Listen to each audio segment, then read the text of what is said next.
Attorney General Harris, we heard from the governor of Texas today, and he's pushing back on the Supreme Court ruling, basically saying that people who work for the state of Texas can't be forced to perform gay marriages if it's against their religious beliefs. What do you make of that? Is that constitutional when put in context of today's ruling? He is incorrect.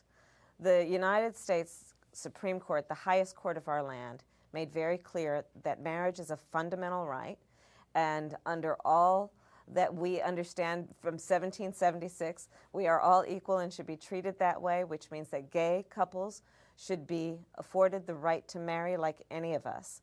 And the state cannot stand in the way of that. Now, of course, this does not force one who does not agree with this religiously to do it, but the state must comply with the rule of the court, because the court was clear that states cannot stand in the way of marriage and denying people a fundamental right to marry. In his dissent, Chief Justice Roberts wrote, and I quote, "5 lawyers have closed the debate on gay marriage and enacted their own vision of marriage as a matter of constitutional law. Stealing this issue from the people's will for many will cast a cloud for same-sex marriage, making social change more difficult to accept." Do you think this ruling will actually make social change harder to accept? This is about the Constitution of the United States and all that we have outlined in terms of who we are as a country that is dedicated to freedom and equality and fairness and justice.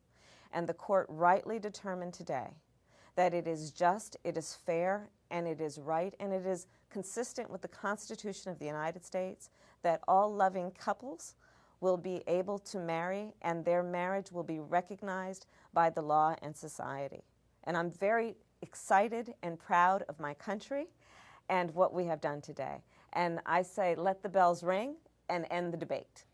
It's interesting because in your state, in the 7 years since Proposition 8 passed in California by a 52 to 48% margin, public opinion on gay marriage has shifted dramatically, not only in your state, but really across the United States. Why do you think that is? Because social change typically moves at a much slower pace. Well, I think we should be proud that all of us are realizing that the folks who are directly impacted by the court's ruling today are our family members, our friends, our neighbors, our coworkers. They are people that we love, people we respect, people we work with, and they should not be denied a fundamental right, and they should be treated equally under the law. And I think it's something we should all celebrate. It's interesting. I look back, and it was in 1967 that the Supreme Court overturned bans on interracial marriage in some parts of the United States. And you look back on that now and think, oh my God, how was that ever even a law? How was that ever even possible that some people defended a ban on interracial marriages? Do you think, 40 some odd years from now, people are going to look back on this ruling and say, wow, I can't believe it lasted that long? Anderson, I'll tell you, I think today is very bittersweet. And I say that in the context of something Coretta Scott King said a long time ago, which is that the fight for civil rights must be fought and won with each generation. And part of the point there is that the fight for civil rights is an ongoing pursuit. We have to be vigilant.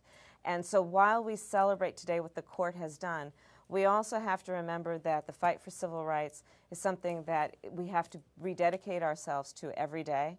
And so while we've made great progress, there's still work to be done, and we should all stay committed to that. But it's a great day of celebration. Well, Attorney General Harris, I appreciate you being with us tonight. Thank you. Thank you.